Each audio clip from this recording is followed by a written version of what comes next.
মাননীয় স্পিকার, প্রশ্ন আসতে পারে বিএনপি সরকারের 2026-27 অর্থবছরের ঘোষিত বাজেটের মূল দর্শন কি? এর উত্তর একটাই, সবার আগে বাংলাদেশ। আরেকটি গুরুত্বপূর্ণ প্রশ্ন হলো, এই সরকারের রাজনৈতিক অঙ্গীকার কার জন্য? এর উত্তরও স্পষ্ট, বাংলাদেশ নামক রাষ্ট্রের নাগরিকের জন্য। ঘোষিত এই বাজেট দীর্ঘদিন ধরে রাষ্ট্র ও জনগণের মধ্যে যে দূরত্ব তৈরি হয়েছিল তা হ্রাস করে একটি জনমুখী, অংশগ্রহণমূলক ও কল্যাণমূলক রাষ্ট্র প্রতিষ্ঠার সুস্পষ্ট বার্তা বহন করে। এজন্য আমি মাননীয় প্রধানমন্ত্রী ও মাননীয় অর্থমন্ত্রীকে আন্তরিক ধন্যবাদ জানাই। মাননীয় স্পিকার, বিরোধী দলের সম্মানিত সদস্যরা অনেক সময় অভিযোগ করেন যে বিএনপি জুলাই গণ অভ্যুত্থানের চেতনাকে ধারণ করে না এবং এই বাজেট জুলাইয়ের আকাঙ্ক্ষার প্রতিফলন ঘটেনি। তাদের অবগতির জন্য আমি বলতে চাই, ঘোষিত বাজেটে জুলাই অভ্যুত্থানে শহীদ পরিবারের জন্য মাসিক 20,000 টাকা এবং আহতদের এ, বি ও সি ক্যাটাগরিতে যথাক্রমে 20, 15 ও 10,000 টাকা মাসিক ভাতা প্রদানের ঘোষণা দেওয়া হয়েছে। আমরা যেমন মহান মুক্তিযুদ্ধের ইতিহাসকে বিস্তৃত হতে দিতে পারি না মাননীয় স্পিকার, তেমনি জুলাইয়ের আত্মত্যাগ ও আকাঙ্ক্ষাকেও আমরা বিসর্জন দিতে পারি না। শহীদ ও যোদ্ধাদের প্রতি রাষ্ট্রের দায়িত্ব পালনের এই উদ্যোগেই প্রমাণ করে এ বাজেট জুলাইয়ের চেতনার যথার্থ প্রতিফলন রয়েছে। মাননীয় স্পিকার, এবারে বাজেটের একটি সময়োপযোগী ও গুরুত্বপূর্ণ দিক হল স্পোর্টস ইকোনমিকে অগ্রাধিকার প্রদান।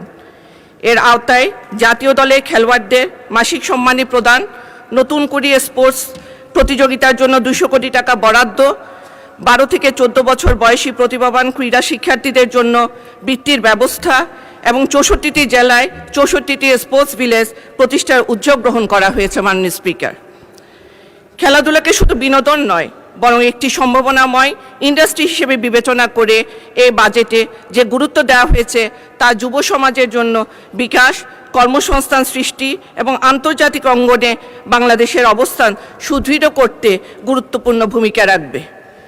মাননীয় স্পিকার, ক্রীড়া খাতে বিনিয়োগ মানে শুধু অবকাঠামো নির্মাণ নয়, এটি একটি সুস্থ, দক্ষ, কর্মক্ষম প্রজন্ম গঠনের বিনিয়োগ।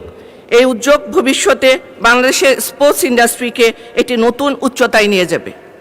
মাননীয় স্পিকার, আপনার মাধ্যমে সরকারের কাছে আমার বিনীত আহ্বান, স্পোর্টস ইকোনমিকে আরও এগিয়ে নিতে স্পোর্টস সায়েন্টিস্ট, বিশ্ববিদ্যালয় পর্যায়ে স্পোর্টস এক্সপার্টস এবং গবেষকদের সম্পৃক্ত করে এটি আধুনিক ও টেকসই স্পোর্টস ইন্ডাস্ট্রি গড়ে তোলার উদ্যোগ গ্রহণ করা হোক। মাননীয় স্পিকার, বাজেটের আরেকটি সম্ভাবনাময় দিক হল ক্রিয়েটিভ ইকোনমিকে গুরুত্ব প্রদান। সৃজনশীল অর্থনীতির বিকাশের মাধ্যমে 5 লক্ষ নতুন কর্মসংস্থান সৃষ্টির লক্ষ্যে আমাদের তরুণ প্রজন্মের মেধা, দক্ষতা, উদ্ভাবনী শক্তিকে কাজে লাগানোর একটি গুরুত্বপূর্ণ সুযোগ সৃষ্টি করবে। মাননীয় স্পিকার, আন্তর্জাতিক বাজারে বাংলাদেশের পণ্যের প্রতিযোগিতার সক্ষমতা বৃদ্ধি এবং নকশাগত মানোন্নয়নের লক্ষ্যে দেশীয় ডিজাইনারদের সমন্বয়ে ন্যাশনাল পুল অফ ডিজাইনার্স গঠনের উদ্যোগে এটি সময়োপযোগী পদক্ষেপ। এটি আমাদের শিল্প, সংস্কৃতি ও সৃজনশীলতাকে বৈশ্বিক অঙ্গনে নতুন পরিচিতি দেবে। ক্রিয়েটিভ ইকোনমি শুধু শহরকেন্দ্রিক নয়, এটি গ্রামীণ শিল্প, কারুশিল্পী ও সৃজনশীল মানুষদের মূলধারার অর্থনীতির সঙ্গে যুক্ত করার একটি বড় সুযোগ তৈরি করবে। মাননীয় স্পিকার, দেশের প্রতিটি অঞ্চলই আমাদের সরকারের কাছে সমান গুরুত্বপূর্ণ।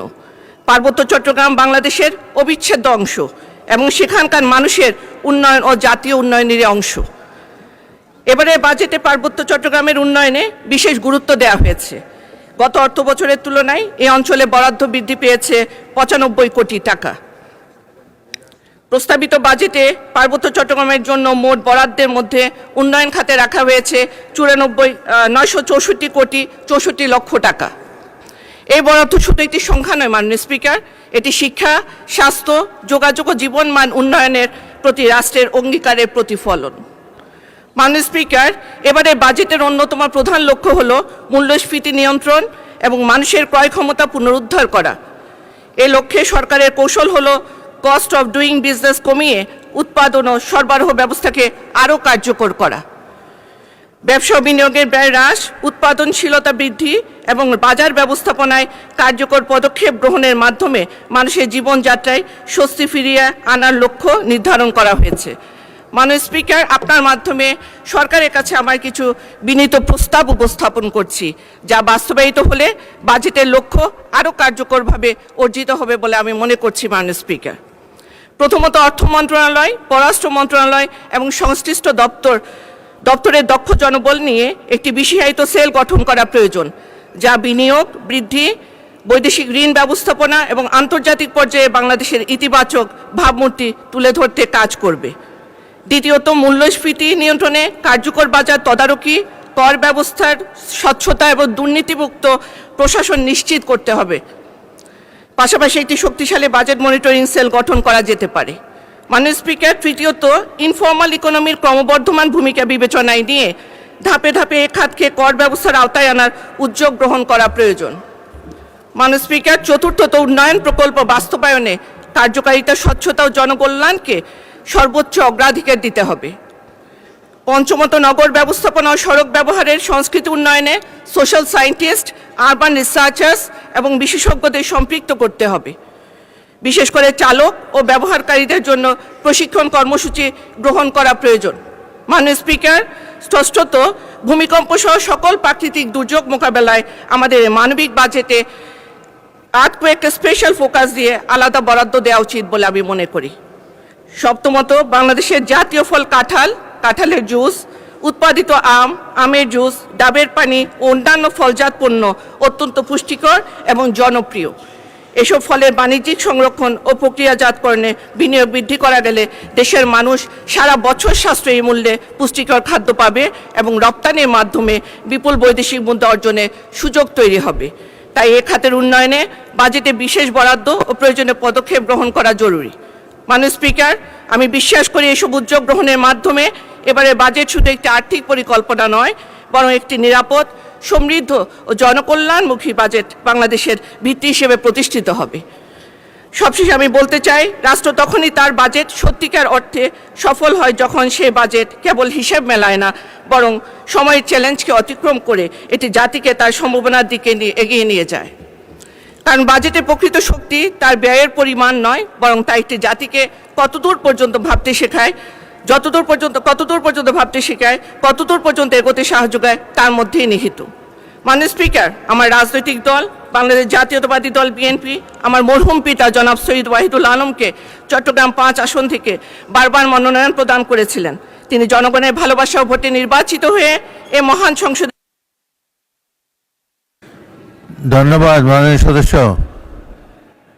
আচ্ছা, 1 মিনিটে কনক্লুড করুন প্লিজ। 1 মিনিট।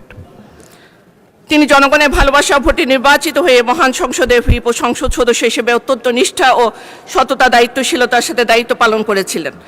আমার মরহুম পিতার প্রতি দলের যে আস্থা ও বিশ্বাস ছিল, সেই ধারাবাহিকতায় জাতীয়তাবাদী দল বিএনপির চেয়ারম্যান ও মাননীয় প্রধানমন্ত্রী জনাব তারেক রহমান আমার প্রতি সেই আস্থা রেখে আমাকে জনগণের অধিকার রক্ষা, তাদের পাশে থেকে কাজ করার জন্য এই মহান সংসদের সদস্য হওয়ার সুযোগ দিয়েছেন। এজন্য আমি মাননীয় প্রধানমন্ত্রী ও দলের সিনিয়র নেতৃবৃন্দের কাছে অত্যন্ত কৃতজ্ঞ।